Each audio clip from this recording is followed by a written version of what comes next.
Okay. So this is going to be a actual. I've been thinking about doing a class on the Crusades.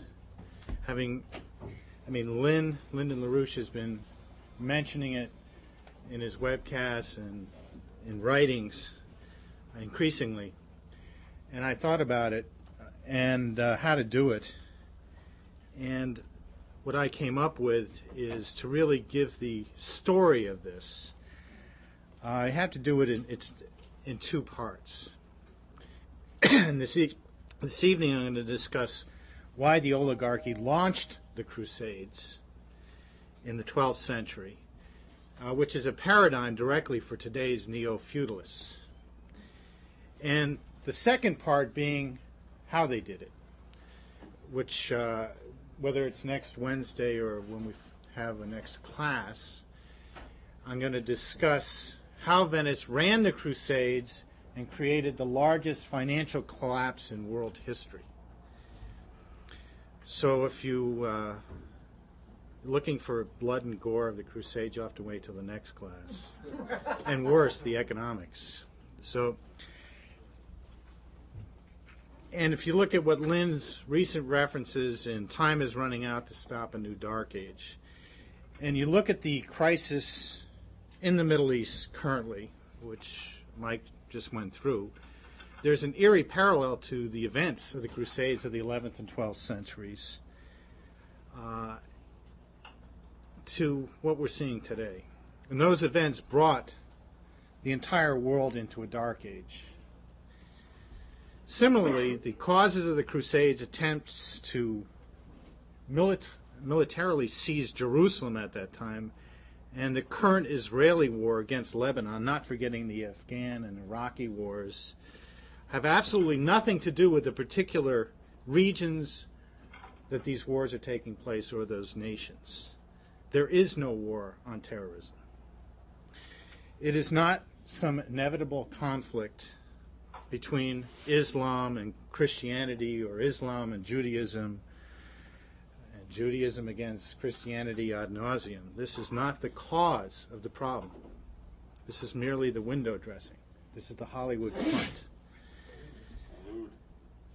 Then, like today, the cause lies in the evil of the oligarchy, of Venice then, and the synarchists today, to return humanity back to the hellhole of feudalism. Now, recently we've written about a meeting that was held at Middlebury College, a conference back in October 2004 on the privatization of national security, sponsored by Felix the Nazi, Rohatyn, and George, I'm a Nazi too, Schultz. And one of the speakers at that illustrious conference was Professor Peter Ferver of Duke University, who said, quote, "In fact, what we are seeing is a return to neo-feudalism. If you think about how the East India Company played a role in the rise of the British Empire, there are similar parallels to the rise of the American quasi-empire," unquote. So, what is feudalism? Well, History 101 will give you outlines of various descriptions. There's kings, there's landed nobility, there's masses and masses and masses and masses of peasants. And, of course, there's the clerics and the church, and they'll tell you about the what. And that is totally inadequate to understand the necessary question of why. Above all else, feudalism was not a natural social phenomena. It was not a stages of history phenomena out of which we had to go through as humanity to reach a higher point. During that period of time, basically, you had, and this was quite a long period of time, 80% or more of the population that lived like animals. Sometimes with their animals, if they were lucky enough to have them, in the same hovel. There was no education. Everyone was almost as simple and degradingly ignorant as George W. Bush. If some lord and his hunting party happened to go tramping through your little patch of land that he was gracious enough to give you and his family to live on, and they trampled the vegetables and raped your son and whatnot, you had to submit because you had no recourse. You had no rights. You had no courts. You had no freedom. You were a slave, the property of your feudal master. Feudalism was a dynamic system, primarily animated and maintained by those Crusades through the idea of what is promoted today by the Cheneyak synarchist faction, permanent warfare. Run the world by force. The primary principle of feudalism was to crush the rise of secular governments that led to nation states. Through this dynamic, the feudalist system imposed a universal dictatorship on behalf of the black wealth nobility, led by these scumbags of Venice. The Crusades were private armies. They were chartered by supranational corporations, if you will, quite literally, usually in the guise of quasi-religious orders that roamed Jerusalem, Spain, southern France, and the general Mediterranean region to impose their cult ideology while looting their victims. Today, the Crusades are romanticized by the popular culture of Hollywood, as well as by the neo-feudalists themselves. You look at the cult novel, now movie, The Da Vinci Code, which romanticized the crusading order, the Knights Templar and the Hospitallers, in it's probably the most well-known example now. The neocon cult leaders such as Pat Robertson or Blas Pinar often refer to this so-called war on terrorism as a crusade. Combatants, nominally on different sides in the war in Iraq or Afghanistan, are increasingly referred to as crusaders, sometimes by themselves. Leaders of today's neo-feudalist cults believe that a clash of civilizations is inevitable, natural, and though perhaps regrettable, necessary. No ceasefire in Lebanon. Now ask members of these cults in the West, like George W. Bush. What did Islam contribute to human civilization? He'd probably answer, 0. Now he's so dumb he wouldn't realize that he was right.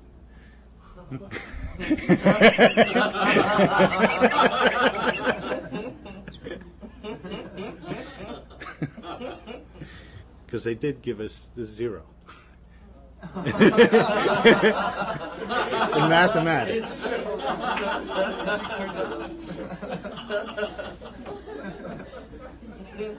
And as we'll see, particularly in the second class, that the Crusades, above all else, did not represent Christianity. And to truly understand the importance of the role the Crusades played in history, you must first have an understanding of what they were deployed to destroy. That immediate potential at that time of the movement towards secular governments based on the true nature of man and the universe. And that's what this class is about. Parenthetically, you might say that the Crusades was the black nobility's answer to the civilization problem.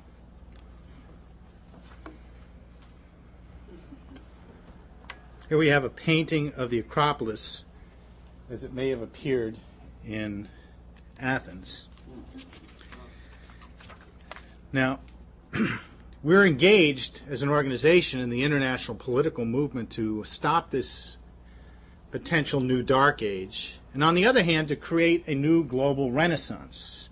Now, renaissances in history, some of which I'll go through, like the Carolingian Renaissance and the 12th century or 11th century, actually 12th century Renaissance, the Florentine Golden Renaissance of Italy. Renaissance means rebirth, and it's always referring to a rebirth of the ideas of the highest Greek civilization. of Socrates, of Plato, of Solon of Athens, of Archimedes, and so forth. And most explicitly, not Aristotle. Now, as Plato understood and wrote, truth, including the true nature of the physical universe, can't be known through the senses, but only through the human mind. That creative process of what defines us being different from Dick Cheney or Prince Philip and truly human. This allows for the human mind to develop an increasing dominance over nature, and that's a good thing. This is witnessed by the development of science and technology and its application and its transmission of those principles to the next generations. On one very important attribute of man's increasing powers over nature, or deficit thereof, is construction of buildings. And I'll be using examples of those going through this class.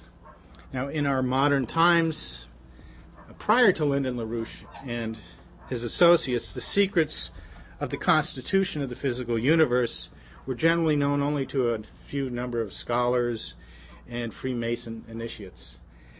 The so-called secrets like the Fibonacci numbers, which is in the Da Vinci Code, revealed in the Da Vinci Code, right, and so on, were discovered by the ancient Greeks. So how were these buildings constructed? Well, we'll go to the next slide. Given that we have a line created, of course, from circular rotation of a sphere, here we have a line. Now, discussing proportion, you need to take a point upon this line and divide it in such a way so that that new section of the line will be in proportion to the other section of the line as the entire line is to this second section of the line. If you create such a proportion, it's called the golden mean proportion. Right? So you have A is to B as to B is to A plus B. People understand that? It's pretty straightforward, right? This length here, right? If you were to add this length is to this length. The proportion of that is to this length as this length is to the entire line. That there's one point upon that line that defines that relationship, that ratio. And the Greeks referred to it as the golden section or the golden mean. You look at the Acropolis, and from that actually you can develop a golden rectangle, which you have here, which you just extend this line using the golden mean to construct a rectangle, and from that you can construct a larger rectangle and so forth. Now you look at the Acropolis today, which unfortunately would look a lot better if the British hadn't used it as an ammo dump in World War I and blew it to pieces. You look how it is constructed, and you'll see that it is in golden mean proportion. Right? Along the base and the top, you have this line to this line, as well as the height. It's all based on the golden mean proportion. And from that, you can from that series of constructed rectangles of golden mean proportion, you can actually generate a spiral, a golden mean spiral. And we see that everywhere. We see it in nature, where we see that we have a golden mean line here cutting across the intersections of that spiral when it comes across that same plane again. We see it. This is actually the real Da Vinci, not the code. It's one of his drawings of a man, and it's based. This was known during the Italian Renaissance and used in the art and the science. And if you take the human body, the belly button is basically, this is proportional and an average. Not everybody is golden mean proportion. Okay, but you look at the belly button, you'll have that same relationship to the height of the body. You look at your fingers, the digits, you'll see the same relationship. Right? So there's something about the universe that manifests itself physically on these kinds of laws. You see it in the weather, in nature. the spirals of weather systems, to the spiraling of galaxies.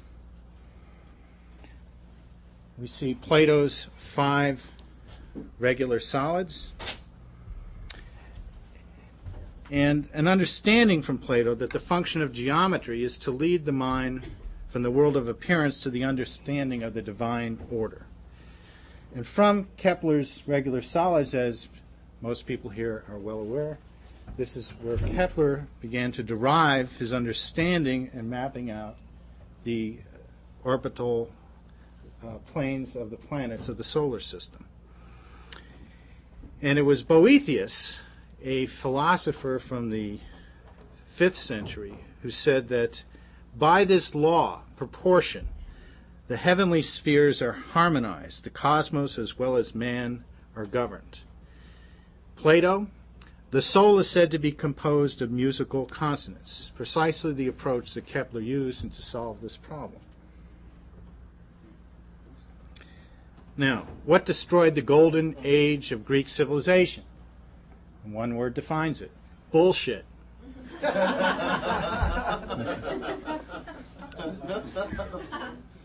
Or some people prefer to say sophistry. It's bullshit.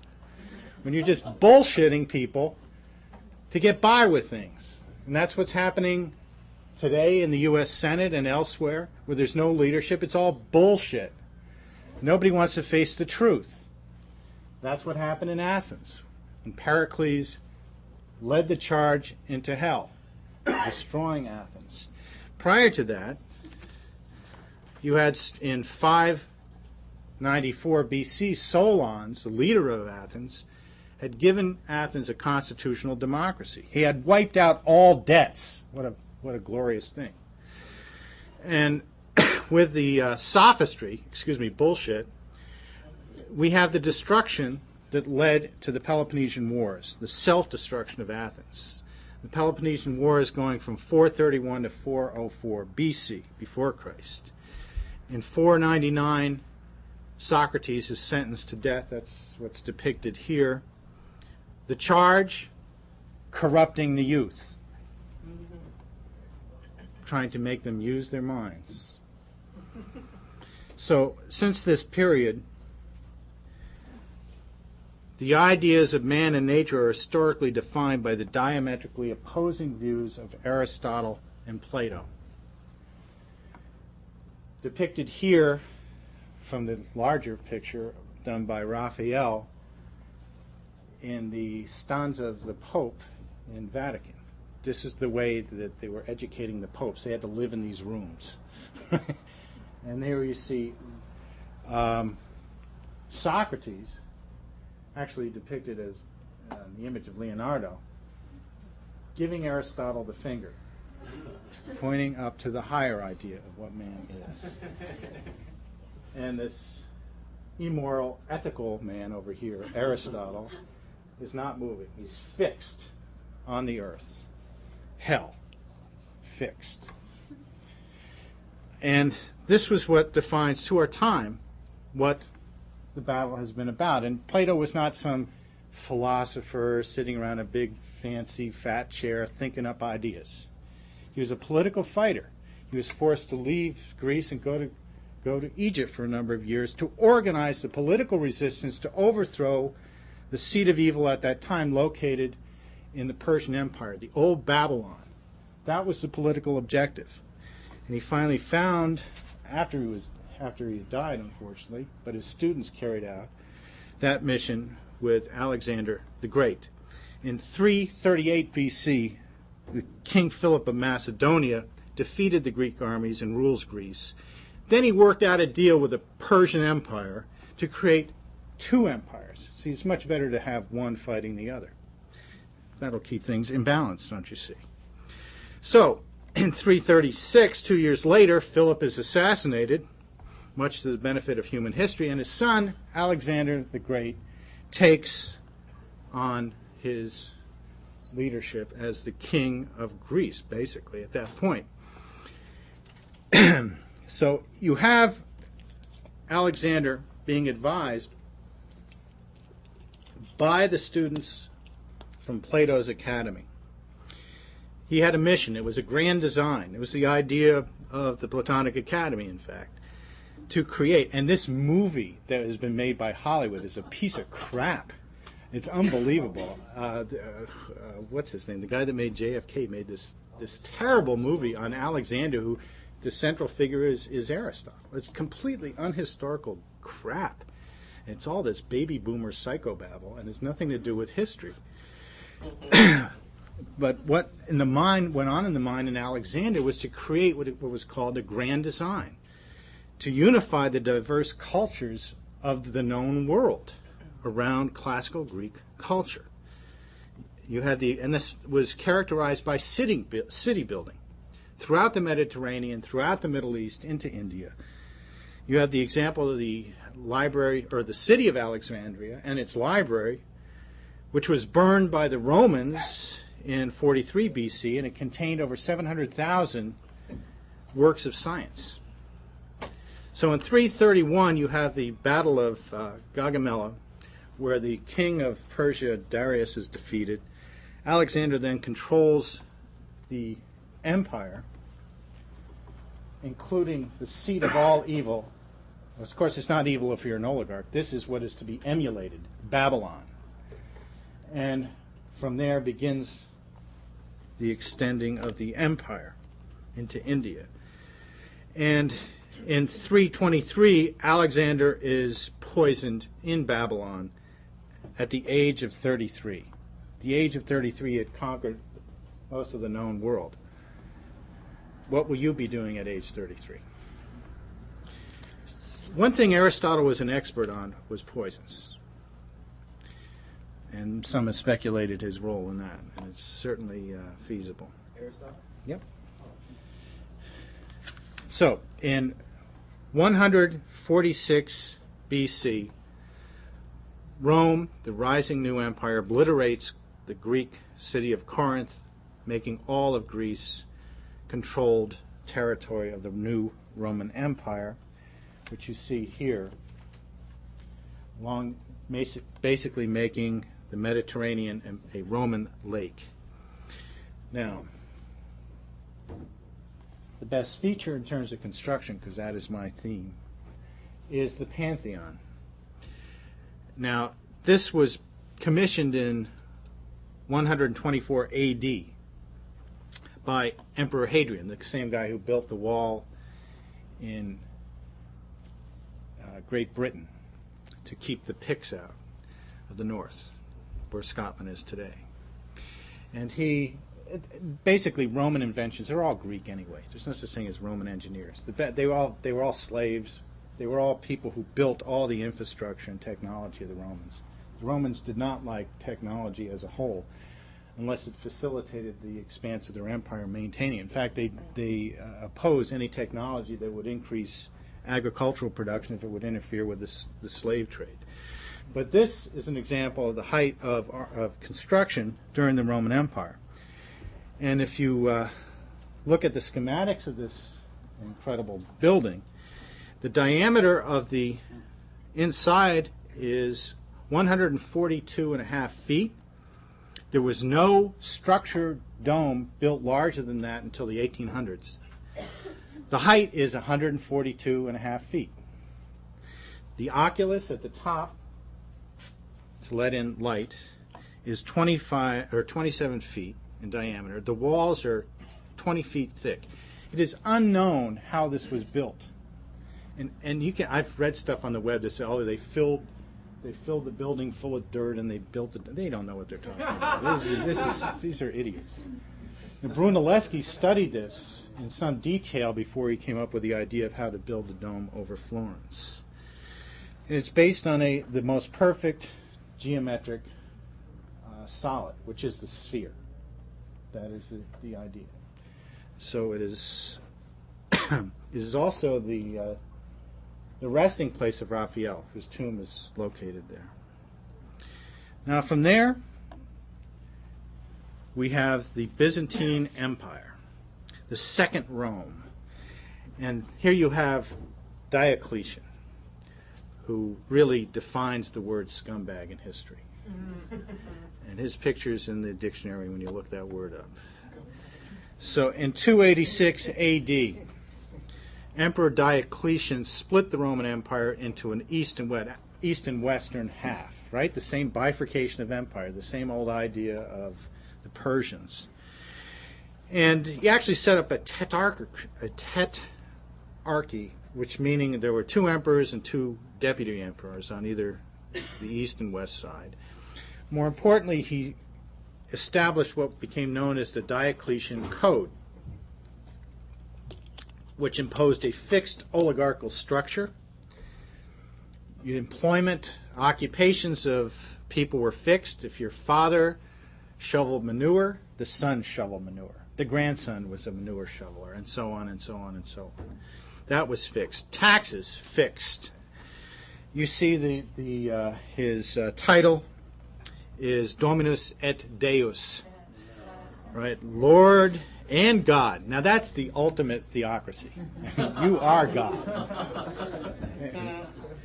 So it's taken from the old Roman emperors. Doesn't get better than that. So in 303 AD, Diocletian begins prosecuting those uppity troublemakers at that time, the Christians. He ordered his guards to burn down his palace. He actually had to do it twice, and then blame it on the Christians. The palace is actually in Split, we're near the city of Split in Croatia. So then you have the oppression of the Christians. 10% of the population at that time in that empire is Christian. All the Christians were purged from the army. Christian books were burned. Christian property confiscated. They always liked that one. And there was a choice given to Christians: sacrifice to pagan gods or death. The response to Diocletian, at least by the sane Christians, was to have a conference, a conclave in Nicaea, which is east of Constantinople today, in 325 AD. The Synod of Nicaea set forth a creed which was extremely important, which the most important phrase is, "We believe in the Holy Ghost, the Lord and giver of life, who proceeds from the Father and Son, through the Father and Son, and is glorified.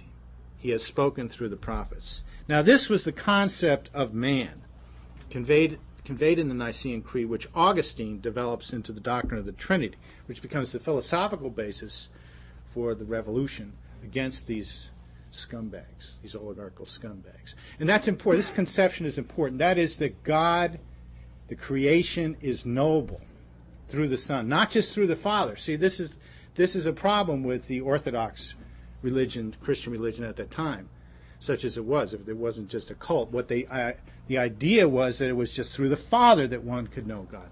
Therefore, you had a priesthood, and God's intentions were mediated through that elite priesthood. You personally cannot know God or know the creation. And this is a continuing problem in some areas of the world, in the Orthodox world. But this has been the fight, as we see, the fight up through today over the idea of man. So you had basically the bifurcation of the Roman Empire. The western half located the capital in Rome. Basically, it moved to Ravenna, actually in the north. Rome became a ghost city after the sacking of Rome anyway. Then Byzantine, then moved to Constantinople, became known as the Byzantine Empire. So in 410 AD, we have the Visigoths descending on Rome. They're not looking for those lost manuscripts of Plato. They're looking for whatever they can eat, drink, etc., or carry away with them to loot the place. So Rome is sacked. Following that, you had the barbarian invasions of the Roman Empire, which you can see all through down to Spain, down through Greece, and throughout the extent of the Roman Empire, basically. So from a maximum population in the Roman Empire of about 47 million people, the Roman world now had shrunk to about 29 million. Almost 40% of the population is wiped out. And this is not just because of the barbarian invasion. That's just the last stage. This was Roman economics. Now, surviving Roman nobility, for the most part, emigrated either to Byzantium, to the east, here's Ravenna, or they went up to take refuge in the northern swamps of the Adriatic, where we now have Venice. Now, the Byzantine Empire, this is the most well-known architectural structure. This is the Church of Hagia Sophia in Constantinople today, or Istanbul, as they will say. Now, this construction began in 532 AD under Emperor Justinian, and that took 6 years to complete. Now, the one thing I failed to say is the son of the vice emperor of the West, right after Diocletian, was Constantine. He became emperor, actually, of the East. This is what you get with the split into the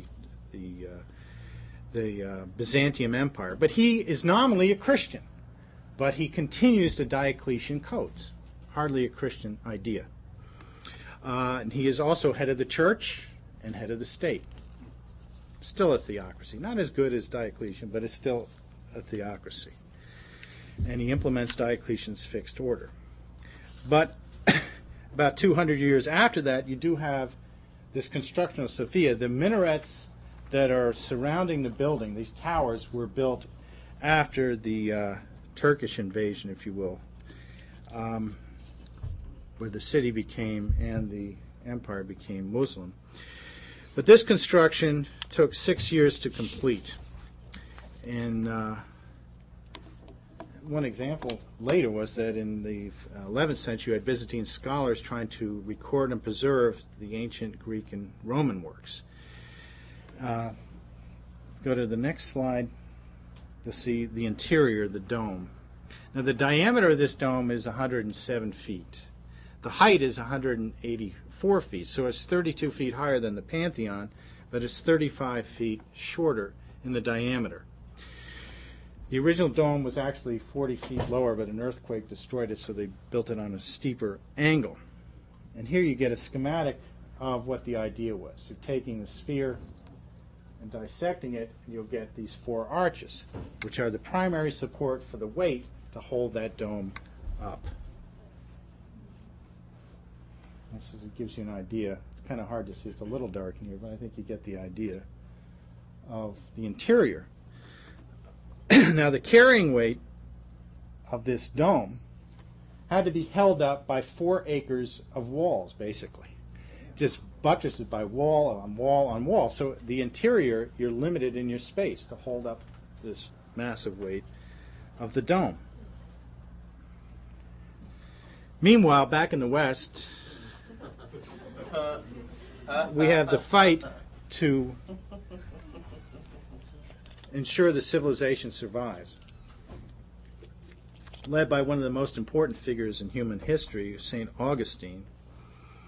And as the old Roman world collapsed into a dark age, the idea of how to survive that collapse and outflank the oligarchy and to retain the world for human beings becomes an acute issue. By the 6th century, all the great libraries of continental Europe will have been destroyed, disappeared. Augustine had written a book, De Opera Monachorum, establishing the rule, work, and study for the monasteries in North Africa. And this became sort of a guidebook for the new mission to save civilization given to the Irish missionaries. To make a long story short, it's basically St. Patrick, who probably a nephew of St. Martin of Tours, who was, as a young man, captured by barbarian Irish and made into a slave, escaped slavery, went to Rome ultimately, and linked up with St. Augustine. And he was born in 385 AD, returned to Ireland in 432 at the age of 47. Now, he was backed by the Pope Leo I, who sent additional missionaries to help Patrick. And 30 years, he brought Augustinian Christianity to the world to save it in Ireland. The vehicle was the Irish Celts, who are a bunch of barbarian pagans, pirates, slavers, headhunters. Not a nice sort of crew to be about. But Patrick was a courageous man who would just go up to these so-called kings. They were just head of their clans, and just tell them the truth, right to their face, and threat of death. And they converted the entire nation of Ireland through this method, and without really the kind of martyrs that we see in Western Europe. And these people were outside the matrix of the Roman Empire, Roman law, which made that they were just extremely excited about these ideas, because one of the things that these missions did was to collect and preserve the works of not just the church, but also the ancient works of the Greeks and Romans much as they could, and take them to these monasteries at the furthest western outpost on these islands like Skeleton Michael off County Kerry, on these precipitous cliffs, and they would transcribe these works, scriptoria. They would copy these works in these stone huts. And that was the beginning, this getting through this barbaric age to preserve these works. And what developed was yeah, that's today. No, there's a restoration project going on. They're actually building these beehive stone dwellings that they had at the time. But this thing grew. And there you can see the number of monasteries that grew throughout Ireland, and then back into Scotland and Wales and into England itself. Now, these monasteries were not simply places where monks could meditate on their belly buttons and copy the Bible or something. These were educational and learning centers. These were really beehives of activity, of human activity. And so education became not an issue of a select nobility, if they even wanted it. Education was available to anyone who wanted to go to the monastery. Children were sent there to learn the latest agricultural technologies, were taught there, handed down. And of course, you had the Celtic cross, which is a pedagogical tool. You would have these, not everybody could read and write, of course. They weren't really books, they were vellum that was being developed to write on, which were basically sheepskin. That's the way books are shaped the way they are, proportionate, sheepskin. But these were allegories of various stories from the Bible that were carved into these crosses, the first educational tool in the Isles. Now, the important development of the scriptoria, the Irish began as it developed to not just copy the great works, but also began to develop their own written language, and as well as the embellishing artwork and so forth. And they began to develop a Irish minuscule language, if you will. And this branched out, as we see from St. Columban, with his mission into bringing civilization back to the barbarians, basically, back to continental Europe, into France, all the way down to Bobbio, which one of the major libraries had. This were all Irish monks doing it. The Irish monks went into as far as Egypt, and they had the enthusiasm, not just some hyped up, modern day evangelist type of enthusiasm, just hype. But this was real for them. These ideas were real, and they were excited about it. So this created the bringing back of civilization into Western Europe. And here you see some of the other major monasteries that were created by this literary movement. And you had an incredible high rate of literacy in Ireland and the other centers, and began coming back into Europe. Now, back to the east. You have the growth of Islam.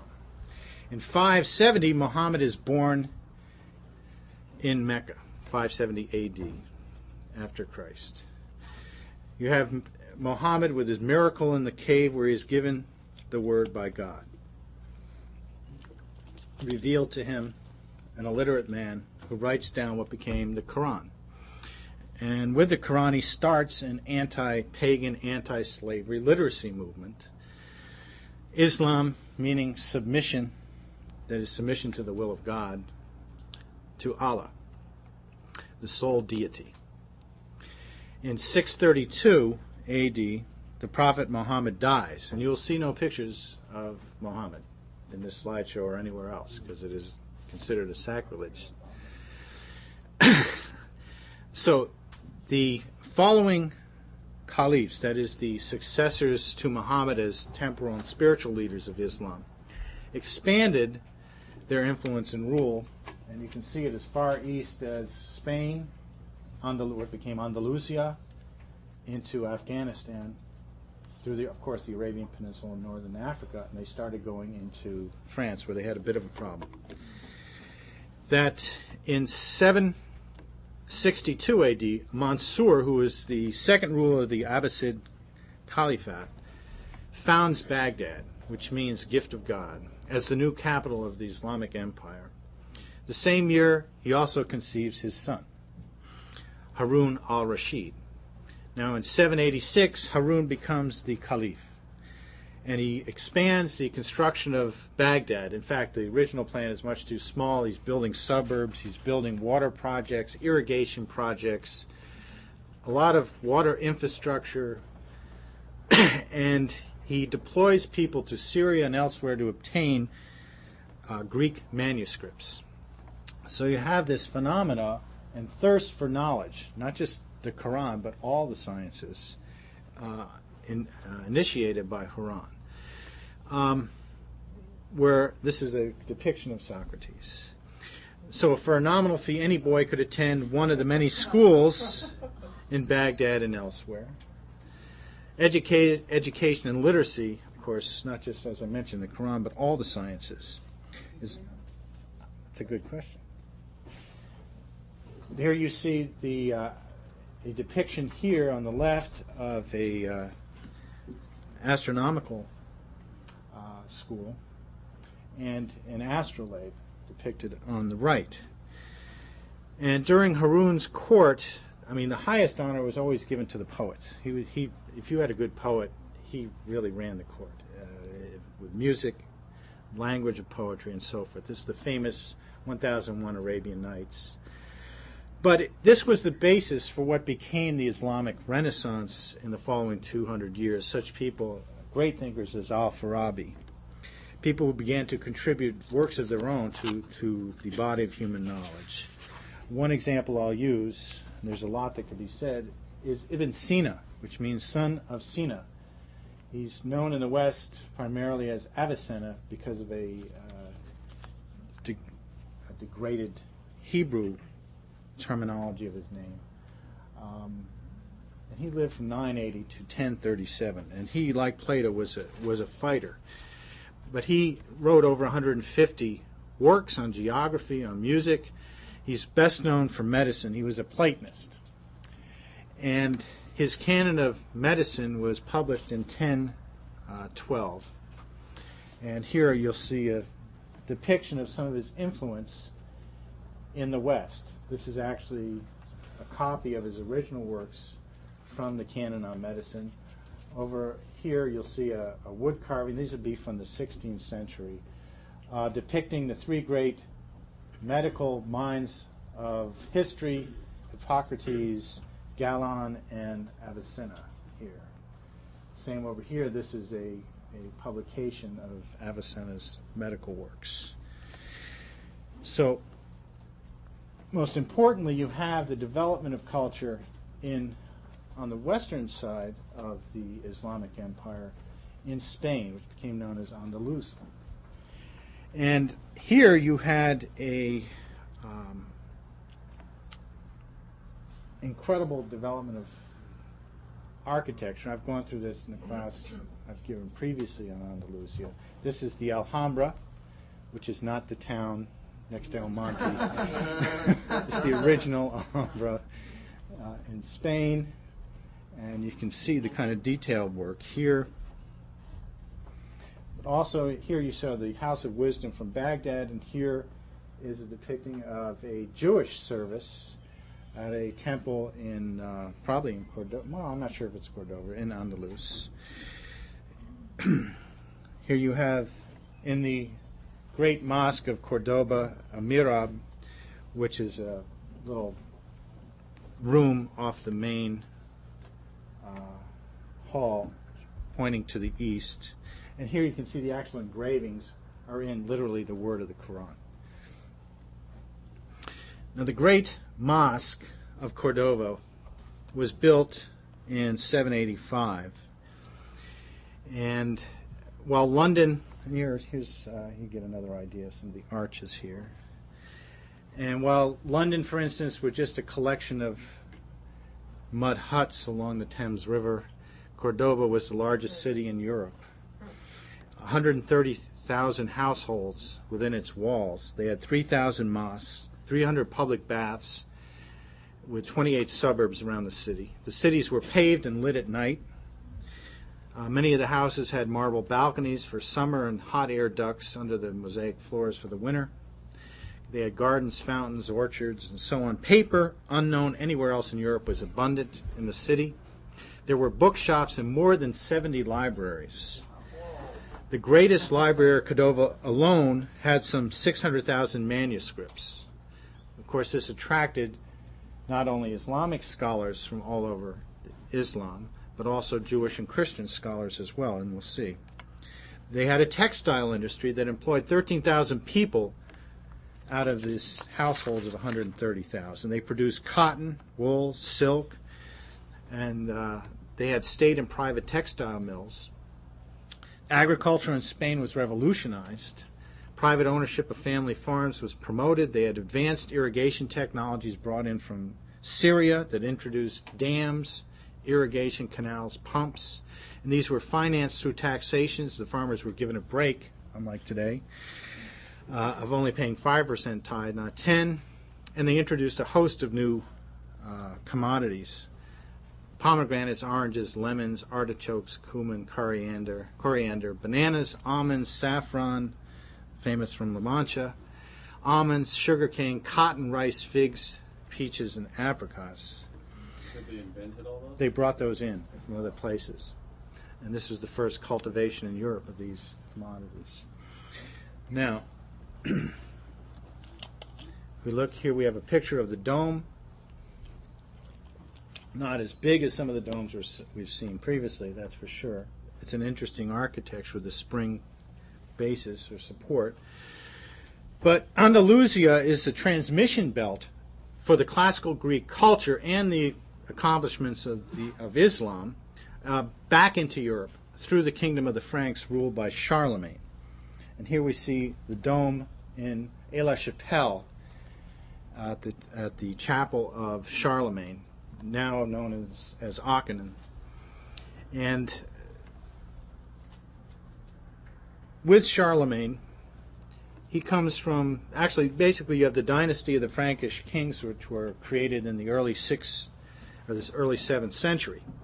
Now, Charlemagne himself is depicted here in a bust and a painting, meaning from the Greek, or not from the Greek, from the Latin, Charles the Great. And he was 6 feet 4 inches. And he ruled Europe from 786 to 814.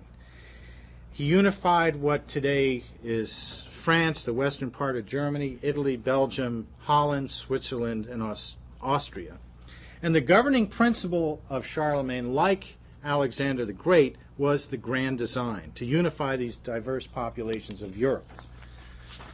And to do this by the promotion of learning, city building, trade, science, and cultural arts, publishing, the scriptoria, and surrounding himself with able advisors, the most well-known of which is Alcuin, who is from York, from England, who left the Irish-founded monastery in Northumberland to head Charlemagne's palace school system at Aix-la-Chapelle, or Aachen.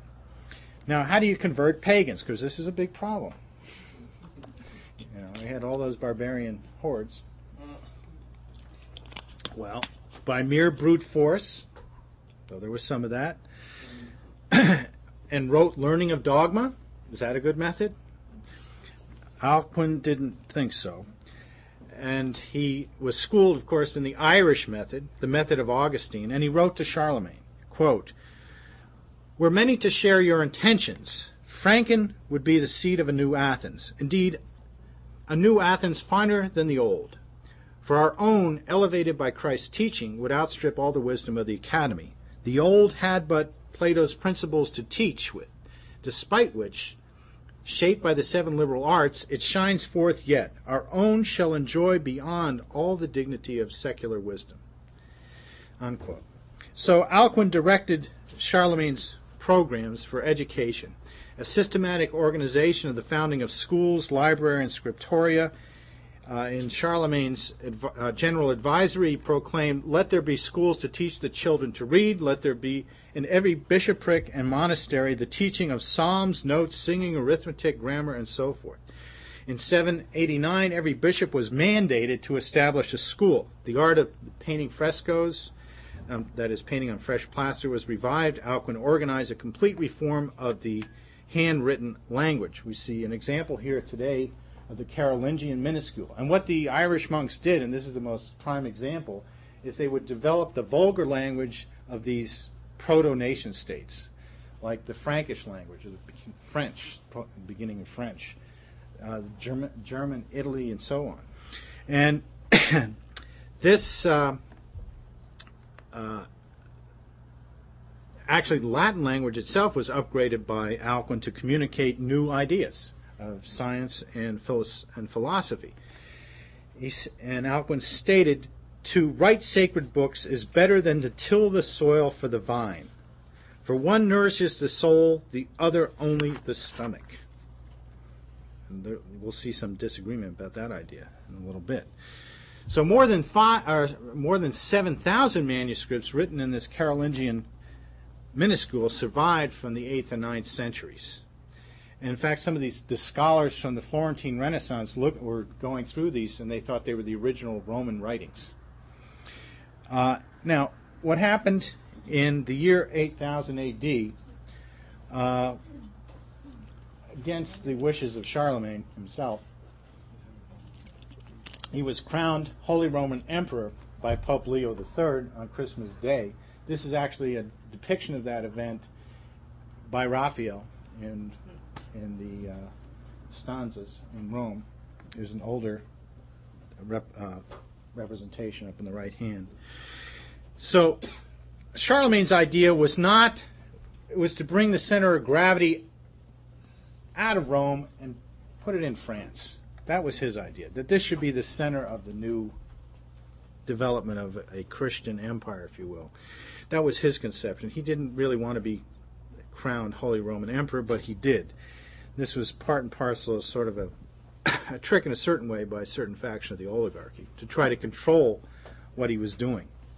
Now, 5 years later, to the day that he was inaugurated or crowned Holy Roman Emperor, the chapel at Aix-la-Chapelle in Aachen was consecrated, and we have sort of a drawing of what it might have looked like, with this being the main chapel back here. You had a great hall with colonnades about 400 feet long that were attached to it. And this has survived. This is the chapel. This here was built back in I think the 13th century. But this remains as the original constructed chapel of Charlemagne. It was the first large dome constructed outside the Mediterranean region. He actually brought in green, red, white, and black stone from Rome to build it. The inside is 102 feet high. And if you get an idea of he actually utilized inlaid iron rods to construct and hold the dome together. And that's what the inside looks. And there's a throne up here which still is there, supposedly, the original, from Charlemagne, just a stone throne where Alcuin used to read Charlemagne, who was illiterate himself, the City of God, from Augustine, which he liked. And you also have the music quality of the dome construction in the 8-octave which modulated with the light, actually, each section. This kind of. And Alcuin wrote the following poem commemorating the chapel's consecration. "The living stones will stay in peaceful unity, and parts will form a harmony of measures and numbers. The work of the master who built this hall will shine, and the efforts of the pious people will be the crown of this perfect building, and it will rise on high as a decoration of human art forever if the omnipotent hand will rule over it mercifully, and it will be the shelter. Now we pray to God that he will protect this holy temple, which was erected on safe ground by Charlemagne. It had a profound influence in the 1500s when Dürer visited, the artist Dürer. Here we have a look at what the Carolingian Empire of Charlemagne looked like.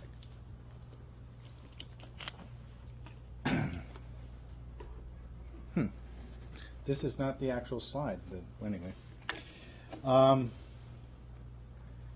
So here you have there was some, basically this is the center of the empire, and then you have the subordinate tributes from Italy and so on. Now there was a problem here, as I mentioned forth, when the Muslims came in up through over the Pyrenees and into the Frankish domain, and there was some fighting between Charlemagne and the Muslims, which had a happy conclusion.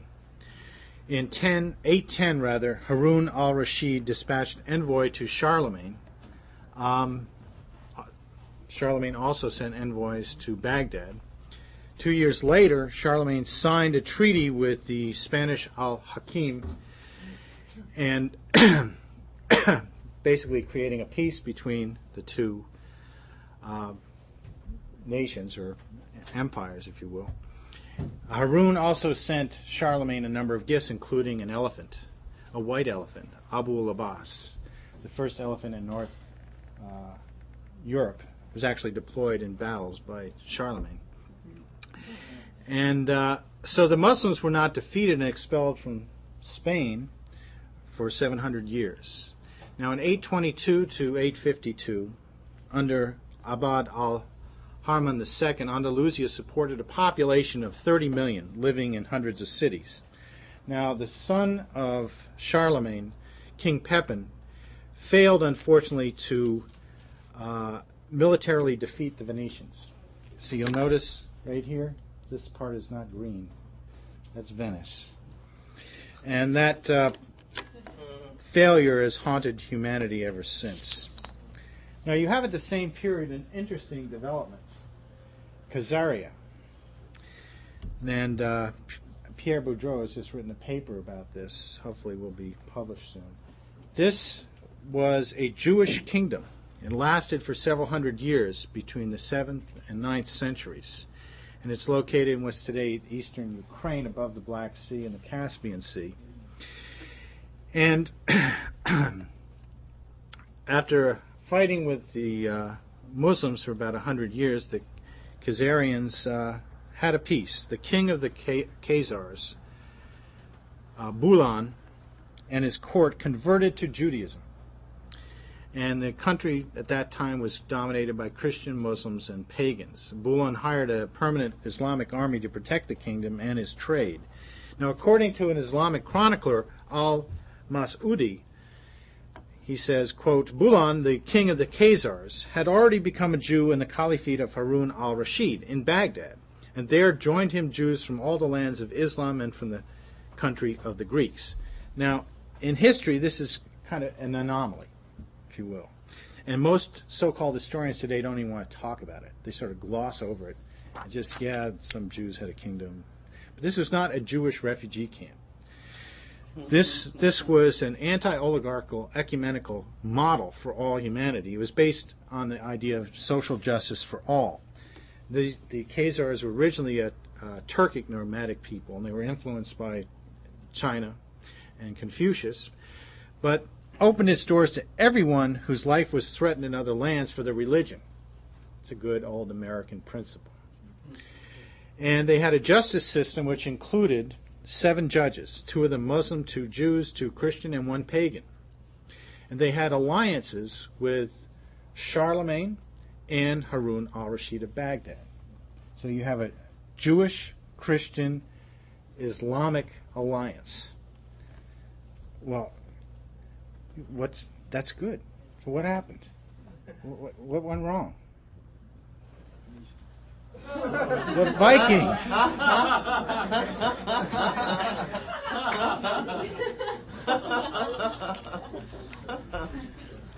So before Conan the Barbarian raided and looted California,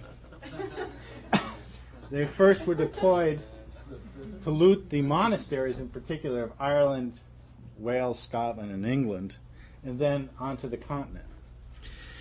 Cui bono? Who benefits from this? Are these just a bunch of, motorcycle gangsters just out there looting and pillaging, on their own? No. Who benefits? Byzantium, the Venetians, the black Guelph nobility.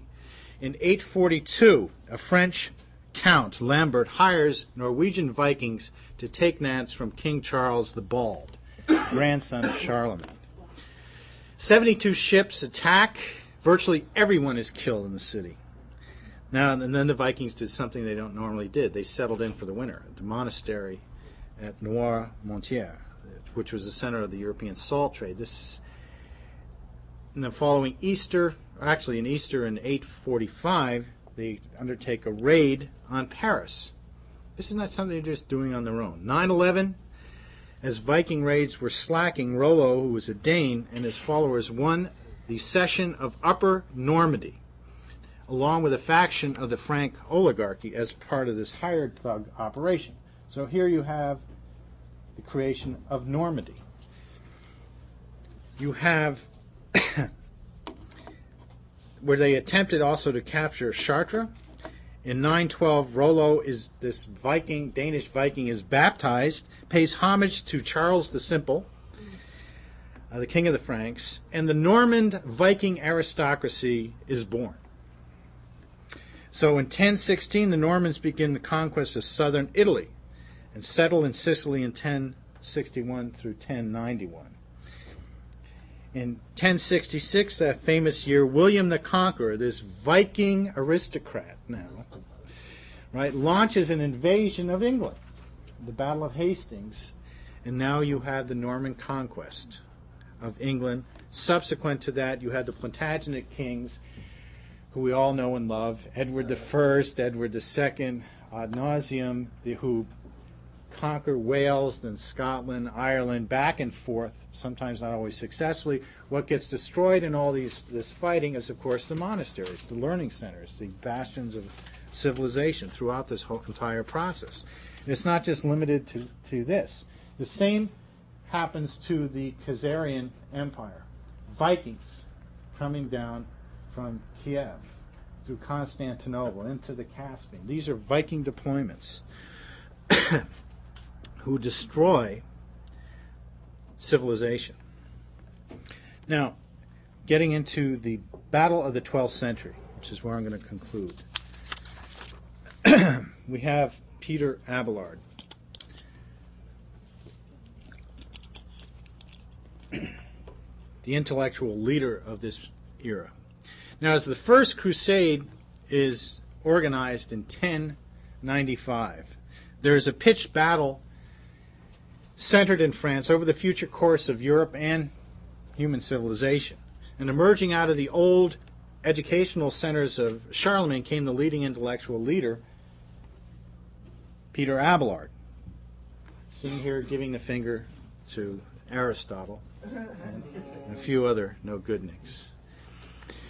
And LaRouche has been referencing Abelard actually now for a number of years as a model for the youth movement. And I was looking at something he had written back in September of 2000 on Jesus Christ and civilization, in which he couches Abelard and what he did, saying that, in brief, the issue was that of choosing between defending what I have been taught to say and being justified to state and defend things which one has discovered and validated afresh through acts of cognition rather than learning. And that's what Abelard did. Now, he was born near Nantes, the city the Vikings sacked, 100 years more earlier. He was the oldest son of a knight, And his teachers included Wilhelm of Campeau and Anselm of Laon, who himself was a student of the father of scholastic philosophy, Anselm of Canterbury. Now, in 1113, Abelard started his own school in Paris, and he wrote Sic et non, literally from the Latin with or not, or for or against, where he discussed how one had to consider all aspects of something before deciding upon it in one's mind. He raised questions of inconsistencies and misstatements in the Bible, i.e., for instance, who evangelized Christians in Rome before St. Peter arrived, since it was known that Christians were already in Rome. He wrote that he wished to provoke the students and readers of his books to the greatest extent in the search for truth, and through that exertion to sharpen their wits. And he was a champion of Plato, whom he called the greatest of all philosophers. And students flocked to him not only from France, but all over Europe. And someone should try to dig up his writings on his called Story of My Calamities.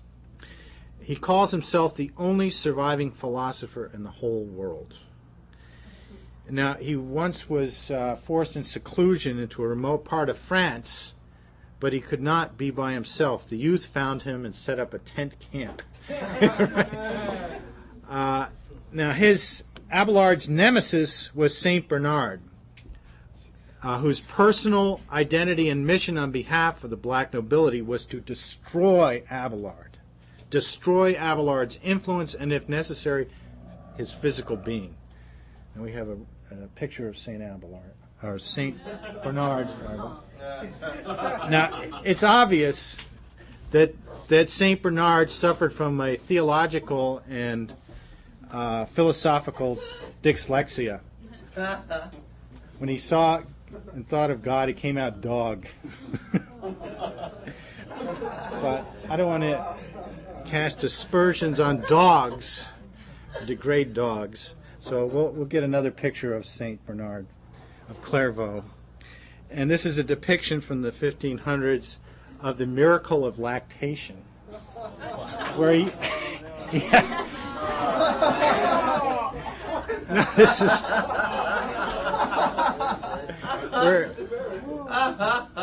where Saint Bernard had this experience that his lips got moist, and that they were the milk from the Virgin Mary's breast. This is one of the great miracles. So we can see what's on his mind. Now, to fully appreciate this dog, you have to look at the mess the Catholic Church was in.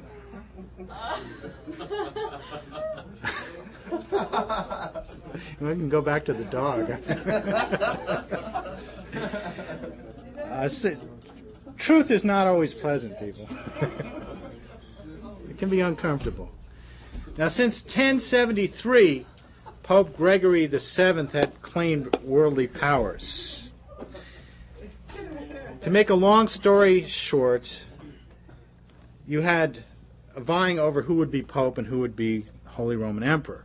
You had Henry IV of Germany versus Gregory, who was calling himself Pope. The Pope anathematized the king. Henry named an anti-pope, Clement III. Clement crowns Henry Holy Roman Emperor. Of course, the ever-loving Normans are deployed by the black nobility into Rome to straighten out that situation. And the typical Vikings, they vandalize Rome. The people in Rome are outraged, and therefore Gregory is forced to flee. And after the death of Pope Hieronymus II in 1130, there's a schism over the election of the new pope, and Anacletus II. Now, the second pope, Innocent II, was support, this is the other pope at that time, with the support of St. Bernard of Clairvaux, forces Anacletus to flee to France. Now, St. Bernard was born the whelp of the highest nobility of Burgundy, France. And he became a member of the poverty movement in the Cloister Citeaux. And at this cloister, they didn't want to study or collect manuscripts or copy manuscripts. They didn't want libraries or write historical chronicles. Instead, they wanted good old manual labor, working in the fields. So all members of this order, including priests, were of the high nobility. The primitive spirit of regularity and fervor for all the monastic orders was their mission. And Bernard became Europe's leading fundamentalist preacher. He was the Elmer Gantry of his age, evangelizing for deeper spiritual faith and pious lifestyle. The mysteries of faith transcend human knowledge and can only be attained through mystic contemplation. He saw Abelard as a threat to the church, his church. Where did faith originate for Bernard? From the statement of authority. The method of conversion was not intellectual challenge, but rhetoric. It's a fancy word for bullshit. He attacked Abelard's dangerous pride, as he called it, in knowledge. He believed that science artificially inflated man's identity. Accused Abelard of always bringing up new things instead of sticking to proven traditions, introducing new words, giving new meaning to old words, trying to make everything intelligible. We'll get away from this. We'll go to a picture of replication of, or depiction rather, of Abelard and the great love of his life, Heloise, who became a nun. And there's famous letters between Abelard and Heloise. People can read it, they're worth reading, but I don't really want to talk about that. I just don't want to have people look at St. Bernard lactating here. Okay. So Abelard based himself on St. Augustine, insisting that one should not start from the standpoint of authority, attacking those who sought comfort in their own ignorance. Authority for Abelard is inferior to reason because it deals with opinions about truth rather than truth itself. So the battle lines were drawn inside and outside the church in this historic fight. Bernard denounced Abelard as a danger to the faith of the young people. It's always the youth. They're being corrupted. Attacks Abelard, saying, quote, "That scrutinizer of majesty and fabricator of heresy who deems himself able by human reason to comprehend God altogether," unquote. Two scholars were recruited to attack Abelard and lie that Abelard taught that there was existing three gods, i.e. the Trinity. But no, there were three gods. So on this charge, Bernard had Abelard brought before two councils of the church for an inquisition. Abelard challenged Bernard to a scientific debate. Abelard had already debated and destroyed his two teachers, and Bernard would not accept. And Bernard wrote to the Pope, "I refuse this challenge because I regard it completely beneath my dignity to discuss with such lumpen, such trash, concerning the fundamentals of my faith." Of course, Abelard is a monk. Bernard called the attempt to understand the Trinity an evil example of intellectual arrogance. The mysteries of God are forced open and the deepest thing bandied about in discussion without reverence, said Bernard. Abelard starts work on his new book, Theologia Christiana. Now, in his other book, De Unitate, Abelard argues that the pre-Christian philosophers actually had Christian beliefs and would be a great asset in converting the heretics of the time to the faith of Christianity in the 12th century. Of course, it didn't seem to work too well with Bernard, but there were others in that field. So, what Abelard said, if those ancient thinkers had an understanding of the Trinity before the Incarnation and Revelation, then the idea is accessible to men of all the ages.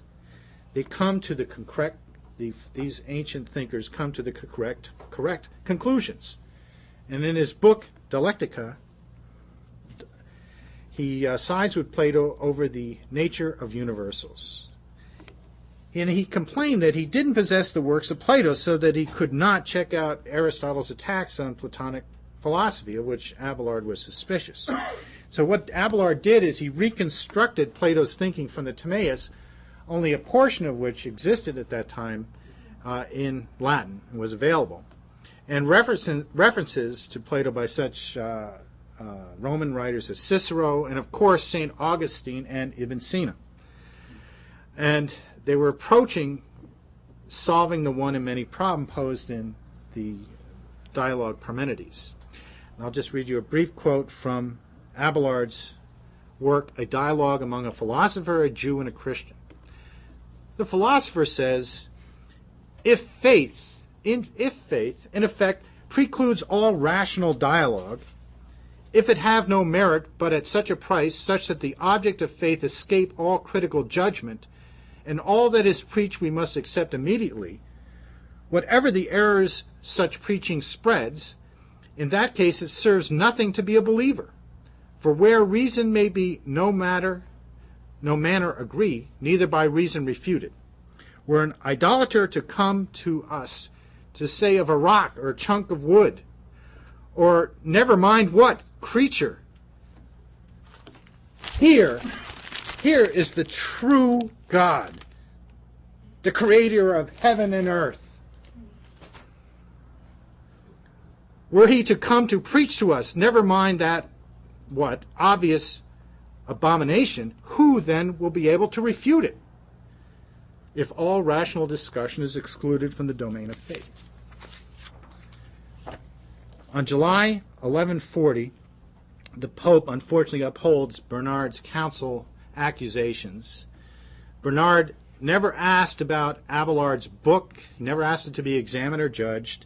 Bernard condemns Abelard as a heretic. Abelard, quote, proved himself a pagan, unquote, by trying to turn Plato into a Christian. This is one of the major charges. He orders all of Abelard's books to be burned. He's confined to a monastery in perpetual silence. That means he can't teach. And Abelard is retired to the Abbey of Saint Denis, just outside Paris, in Paris today. However, after the death of that abbot, who was not a good fellow, the new abbot, Suger, absolved Abelard from censure and restored him to his rank as a monk. And Abelard dies 18 months later in April of 1142. He's also important in the development of the idea of the individual and the individual mind in this period of the medieval ages, as it's sometimes called. And that code of that age never accounted for the intent of the person's actions, only the result. Abelard said that it is always up to the individual, no matter what the objective circumstances are. And he opened the whole question of opposition to tyranny being an individual degree of freedom for moral behavior. Now, this is Saint Madeleine at Vézelay, France. This is not the original church. The original church burned down and killed 1,200 people. But in it's not by accident that Saint Bernard was the public relations director for the Second Crusade. In 1134, at this church, actually it was on a nearby hillside because there were 100,000 people. He had King Louis there, the young, Queen Eleanor, the princes, and various lords, who all lay prostrate before him to receive the cross and take part in the crusade. He wrote a propaganda piece for the Knights Templar in praise of the new knighthood, in which he says, quote, "In the death of a pagan, a Christian is glorified because Christ is glorified." He eliminated the teaching of the youth from the monasteries. In his fight to destroy the revival of Greek science, Bernard opposes the new construction of these Gothic cathedrals in favor of the old Romanesque style, which this church somewhat represents. This is that style. It's Romanesque as in Roman. A lot of the churches, the missions here are built in this style from the 1700s by Junipero Serra and Company. This is St. Ambrose in Milan, Italy, named after the great teacher who recruited St. Augustine to Christianity. That's a good example of what we call, or what is called, Romanesque architecture. But we're talking about here's a large cathedral in Toulouse, France. And you can see that what you don't have, even though these buildings can be large, they don't let in very much light, right? Because the walls have to be so massive. What was developed was a way of how to solve this problems. You look at this type of architecture, which is typical. This is the vault underneath Saint-Denis or Saint Denis in Paris. Just a basic keystone arch. And here is Saint-Denis. And this became the research and development laboratory for what became the Gothic Cathedral. And Gothic is sort of more of a modern term to describe the architecture. It doesn't mean a bunch of guys, with fangs running around, pretending they're Dracula or something. Not that kind of Gothic. They weren't called Gothic cathedrals at the time. This was a whole new research and development, as I mentioned, that took place at this site. And it's not by coincidence that the center for the development of this science of the new Gothic cathedral architecture would also represent the resistance to the Crusades and its ugly philosophy. And Saint-Denis, who was the first evangelist bishop of Paris and was martyred in 250, and Pepin, the son of Charlemagne, started the construction of this basilica and started a school there as well. This is where the kings of France are buried. But to understand how this development was possible, we have to go back to the year 972, when a fellow named Gerbert was appointed to head this school that Charlemagne had created in Reims, France. He introduced a science unknown in France that would generate this Gothic revolution. Gerbert was born in southern France. He was educated in Catalonia, over the border in modern-day Spain, in the Islamic schools in Cordoba as well, where, as I had mentioned, they had a library there of over 400,000 manuscripts, where Jews and Christians also congregated.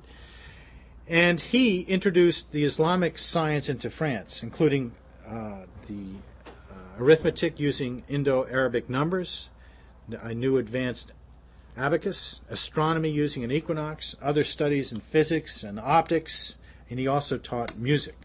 Here's one example of that technology, of using a method of determining the height of a structure, where you put in a beaker of water a mirror, a reflective surface, where the person will sight off that. It has to be, of course, the water will make it level, where you can see that reflection at the top. Then you can measure from the ground where you stand from that water and to the bottom of the structure, and calculate, because of the angles, the same proportion. Right? So Gerbert took a trip to Rome in 1070 and brought his work on astronomy and arithmetic to the attention of the Pope and King Otto of Germany. And he stressed the importance of the liberal arts, for he saw no division between faith and reason, the essence of the Abelard versus that dog Bernard fight some 40 years later. And Gerbert said, quote, "The Godhead hath given men a great gift when he did grant them faith, without denying them science. The just man doth live by faith, but yet there must be science joined to it. In being said of fools, they do lack science," unquote. Now, Gerbert's students included the French king Robert the Pious and Fulbert, the bishop of Chartres. Here we have a depiction of how God was seen as the great geometer of the universe. The spanner is actually stepping outside of the frame of the picture. I mean, he is God. So, and he made known the foundations of geometry. Quoting Gerbert, "Those who seek true wisdom, the science is of great value. It is a means most suited to arming the forces of mind and intellect and sharpening the wit, and is, moreover, a great delight discipline, leading one on rationally to discover a great many things which may strike the many as astonishing and most remarkable, as well as to contemplate the extraordinary properties of the nature and power alongside the ineffable wisdom of its creator who has placed everything in number, dimensions, and weight, unquote. It's actually, the last part is from Solomon. In 980, Gerbert returns to Rome to educate King Otto II. He is made Bishop of Bobbio, the famous Italian mission and library, in 953. He educated and wrote a treatise for the young King Otto III called Reason and Use of Reason.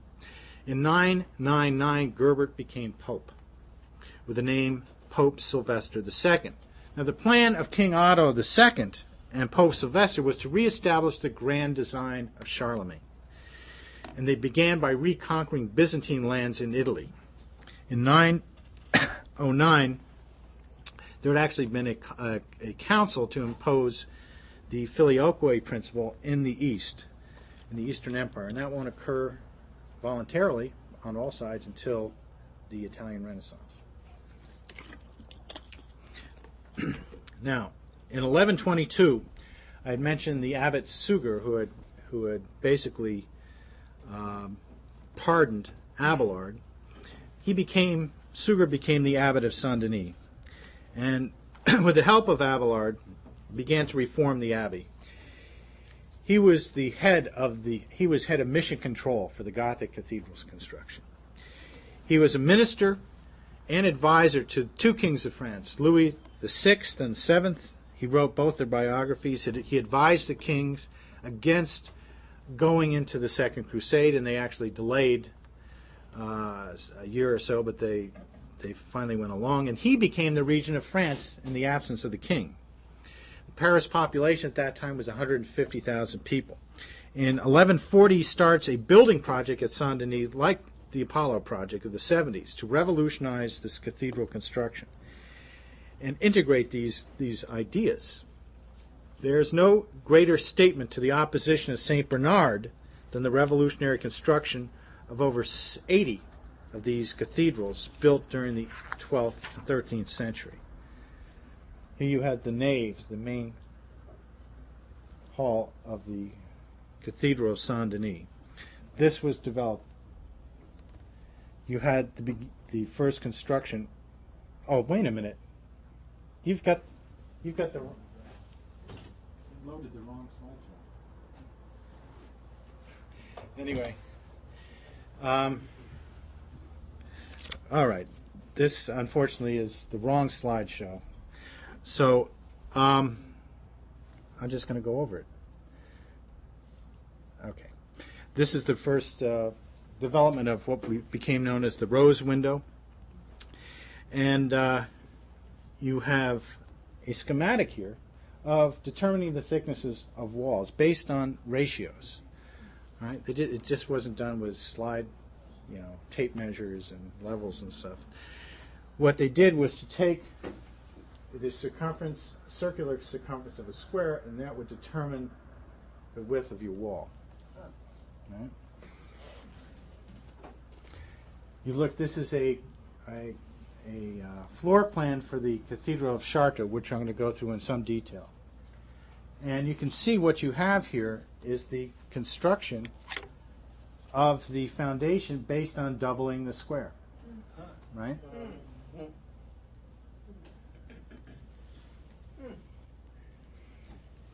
The other breakthrough, there was really a prerequisite in order to create these incredible stained glass windows, was to figure out how to divert the load of the weight of the walls and the ceilings so that you could open up some space to put windows in, instead of having these brute force buttresses of just stone like you do at Hagia Sophia and in these cathedrals, the Romanesque cathedrals. So the idea was, traditionally you have the pressure going down, but you create a buttress, a flying buttress, to divert that pressure outwards and have it carried by subsequent foundations further out from the building.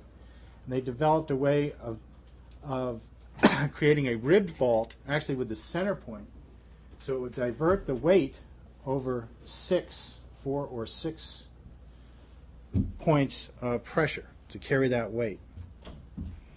So what you're doing is subsequently forcing that pressure outwards continually and freeing up the structure on the inside so that you can have glass.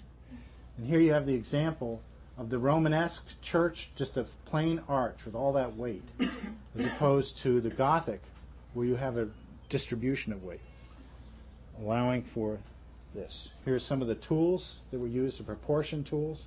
Golden mean pincer, if you will. And this was used, you can see the golden mean proportion throughout these cathedrals. In Chartres in particular, everything is golden mean. Everything. From the steps to the arches to the windows. And here you have Chartres itself. This is one of the few cathedrals, relatively smaller than some of the big ones. It's completely intact and has the original glass in it. Now, Bernard of Chartres, one of the principal architects, and we don't know who all the individual architects, he was Chancellor of Chartres in 1114 to 24. And basically, he was the guy who introduced he was a Platonist. And what you have is he and his students, by using the book of Genesis and the Timaeus as their basis for actually undertaking the construction of Chartres. And this so-called Gothic architecture, to read a quote from Suger, it was not just a question of style or taste or something, it was a powerful idea, the building of this pedagogical instrument. That's what these cathedrals were. It unified form and structure, and as Suger stated, through proper composition, the admirable power of a single simple reason causes the disparity between the human and the divine to vanish, and what would become to be in conflict, owing to its lesser origin and the contrariety of its nature, is joined in the simple, luminous concordance of a higher, well-tempered harmony. And unfortunately, I don't have the quote here from Suger. You can see how it's the actual geometry of the human being itself is incorporated into the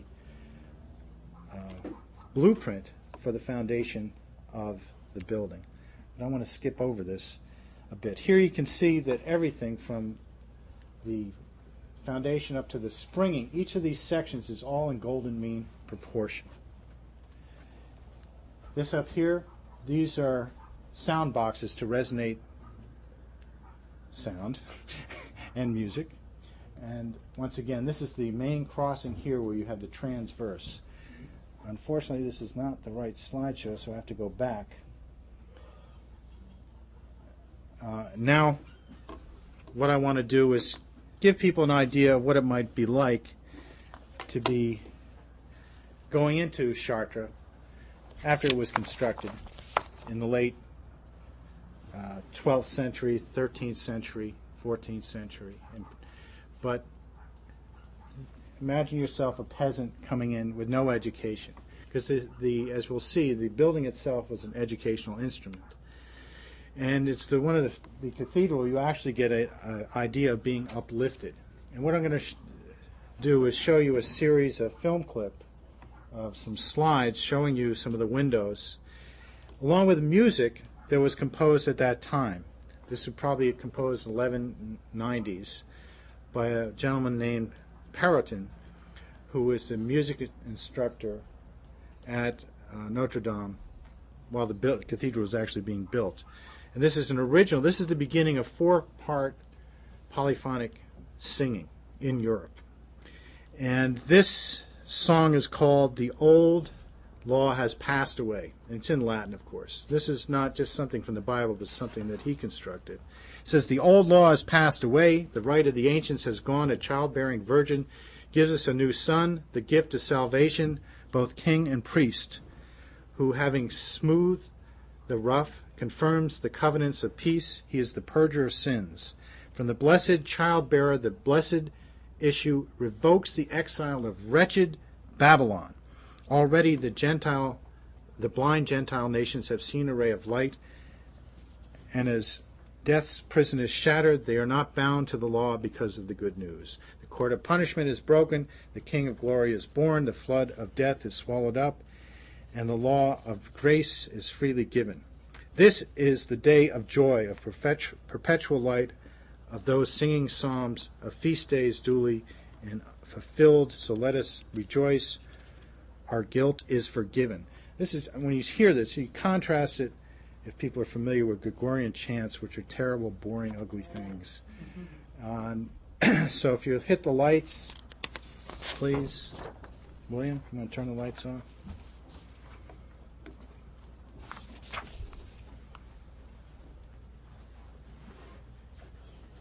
Hit the lights out? Oh. Oh, okay.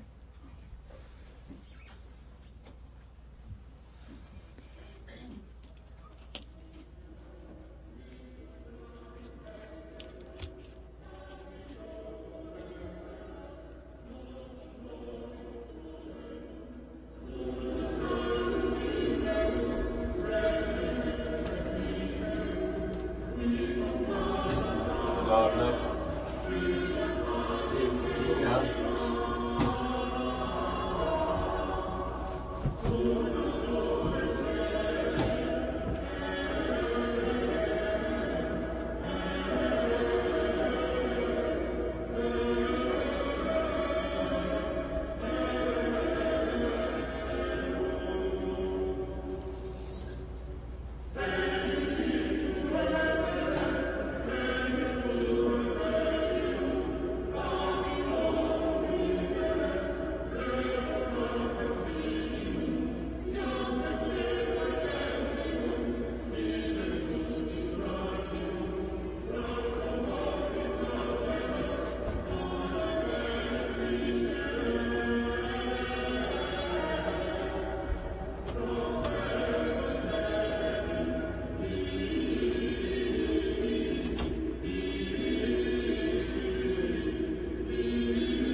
Okay, you turn the lights back on. Or not. You can keep them off, actually, if you want to. No. Turn the lights back on. All of them. All right, so here, the last picture of this rose window in the crossing, the north crossing. And I don't know if you can see it, the whole light adequately, but you saw it in the clip. And what you have is really remarkable, because what Segura actually says, and I wanted to read this quote before you saw it, he says, thus, this is the way he had in his mind of constructing these buildings. Thus, when out of my delight in the beauty of the house of God, the loneliness of the many-colored gems have called me away from eternal cares, and worthy meditation has induced me to reflect, transferring that which is material to that which is immaterial, on the diversity of the sacred virtues, then it seems to me that I see myself dwelling, as it were, in some strange region of the universe, which neither exists entirely in the slime of the earth, nor entirely in the purity of heaven, and that, by the grace of God, I can be transported from this inferior to the higher world in an allegorical manner. That was the idea. And if you actually look at the construction of this and you walk looking at this, it actually seems to be in motion. Right? So you look at the construction of this window, and you'll see again based on the doubling of the square. But it's more than that. There's actually a spiral motion in the composition of this. So that's why you get this idea of motion when you're looking at this. Right? And it's really incredible to see these colors, and these are the original windows. And it's a very moving experience. But here you have that same spiral. Dante says in his Paradiso, describes the geometry of the universe as a rose within a rose. And you can see that displayed on both ends of the physical spectrum. Looking outside and down from the roof, getting a little closer to God, at the actual flying buttresses that enable the construction of these windows at Chartres. Give another look of it there. Most dramatically, you look at Notre Dame, which is quite large. It's like 140 some odd feet, 115 feet in the nave. And you can see dramatically the flying buttresses here in the rear of the cathedral. This is looking down at this rose window from the outside. One of the other developments in the cathedral school that Segura introduced is the stories. This is over the main entrance. This is the story of the apocalypse from the Bible, the Revelations. This is the north portal entrance. And you'll see all along the entrance, here, for instance, you'll have the story of Genesis depicted in carvings, beginning with God creating the earth. And Terry of Chartres, who was one of the key leaders, he was a student of the fellow I mentioned earlier, was very explicit. He wrote a book on the 6 days, that is Genesis, and he talks about how in the beginning God had to create matter at the same time he created time. And it had to be an immediate rotation on the first day in order to have a day, a cycle. So here you have the creation of the heavens, the earth, creation of night and day, of the fishes and the fowls, and of course Adam and Eve being driven out of the Garden of Eden because of listening to the snake and eating the apple. And they are condemned to do what? Something that boomers just hate. Work for their existence. And this is one I love. This is greed. This is greed being escorted to hell by the devil.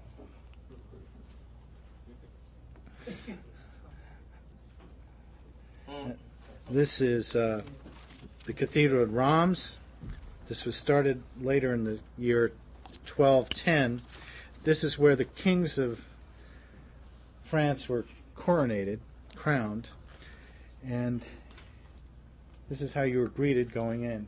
You had a lot of smiling statues in this church. Unfortunately, a lot of it was destroyed deliberately by artillery shelling during World War I. So that's why you don't have a lot of cathedrals don't have the original glass.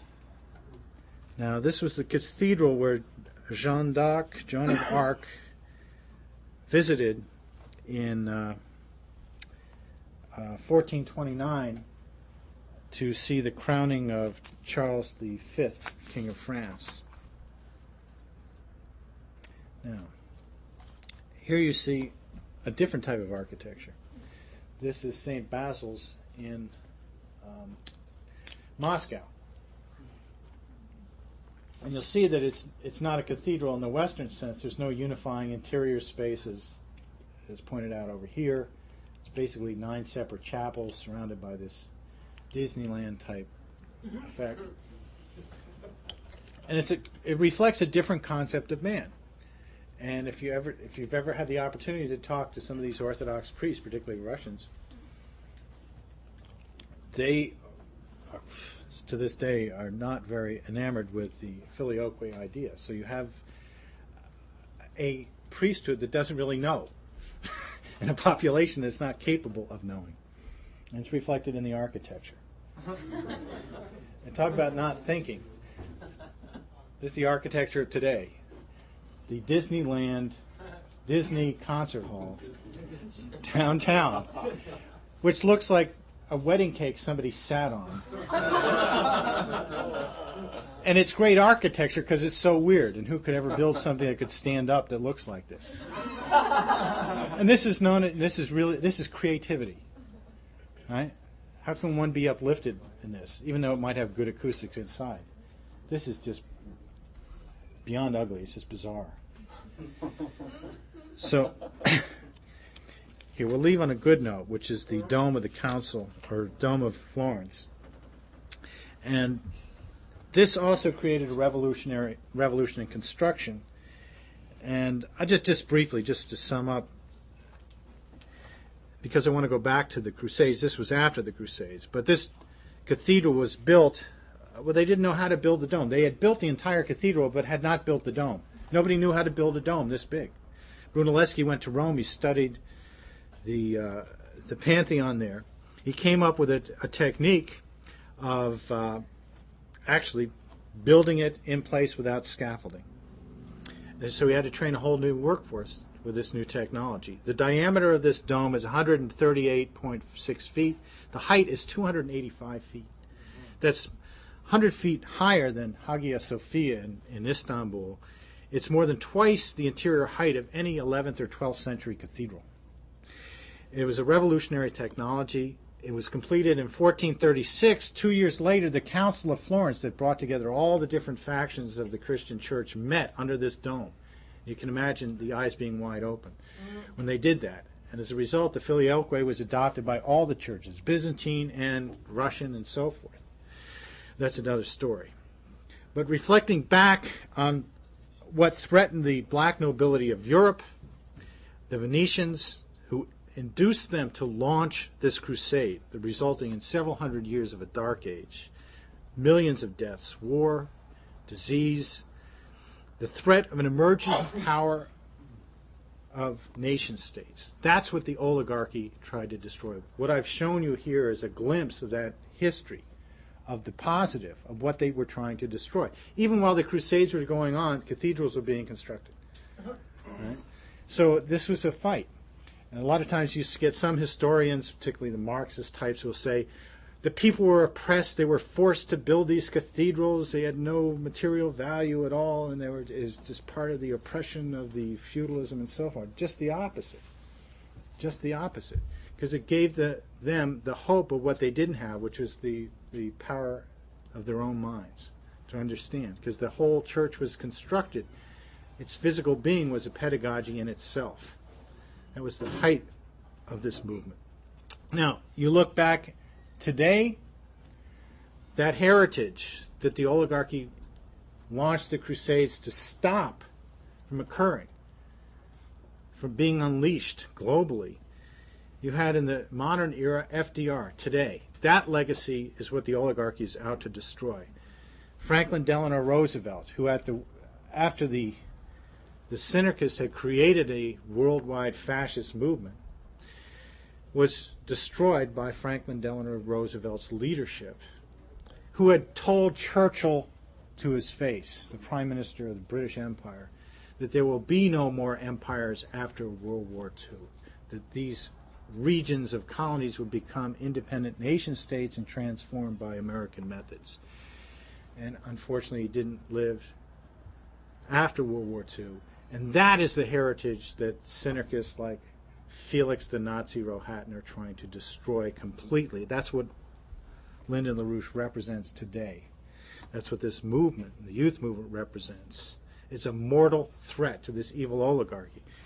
And as close as we are to a new dark age, we're as close to a new renaissance, if we provide the necessary leadership and don't weaken. That's what I have to say. Next class I'm going to go through, this was the good, the next class will go through the bad and the ugly of Venice. So are there questions? Yeah. Yeah, I'm just curious. Do you have any sources, references To what? to the? I covered a lot of ground. Yeah, I know. It was very interesting. I was just wondering if you had like anything I could take That down. we've written. There's a piece on the cathedral construction charter in particular that appeared in the 21st Century Science and Technology magazine. If you look that up, I think it was summer of 2000, something like that. You can find it online, and we can. I don't think we have any physical copies around. Maybe we do. It had the ramjet on the front cover. If you're looking at that period, that's an excellent source to look at. So you can look it up on the web. Anything else? I try to give people a broad sweep of quite a bit of history. But I think it's necessary to begin to look at this and what was being attacked. It wasn't just something that happened. The Crusades just naturally happened, or feudalism naturally happened, right? There's a causal relationship between the battle over the ideas of the human mind and the identity of human beings. Because you'll find the same problems in Islam that you'll find in Christianity. There were people in Islam, so this I'll discuss in the next class too, that said you had to be a fundamentalist, go by the word. There shouldn't be any science, right? You had to go by the strict doctrine, right? And they went back to slavery again. So you have a similar phenomenon that would feed off itself. What unifies the ecumenical principle that you see between the great religions is this idea that man is different from beasts because of his human creativity. It differentiates us from the lower species, pagans, or like Felix Rohatyn, or barnyard animals who can't change their mode of reproduction. It's only the human being that can. And that is a universal concept. That understanding the creation, the laws of creation, is what is shared by the three great monotheistic religions of Islam, Judaism, and Christianity. And it was even accessible to pagans like Plato. Right? Was Plato a pagan? Yep. Yes. This was, I think, one of the big problems that the classical Greeks had, is they wouldn't attack the pantheon of the gods. But didn't Socrates, if I'm not mistaken, I thought he pretty much acknowledged like one God, right? Yeah, they do. But see, politically, they didn't really take that on this whole pantheon of gods. They would attack the Oracle of Delphi, right? Yeah, they knew, because God Apollo, this was the treasury. This was deploying operations against them. So they took it on politically from that standpoint, but they never really went after this pantheon of gods. I mean, they do it in a roundabout fashion, right? Even Homer does it. And obviously, Plato and Socrates, you can't talk about the multiple laws of the universe, or the many-verse. There's a universe, not a many-verse, right? There's one law, not many laws. There's only one law of gravity. You walk out a window on the 12th floor, there's one way you're going to go. You're not going to go into some other dimension or universe, right? So that they understood, but politically they didn't take on the pantheon.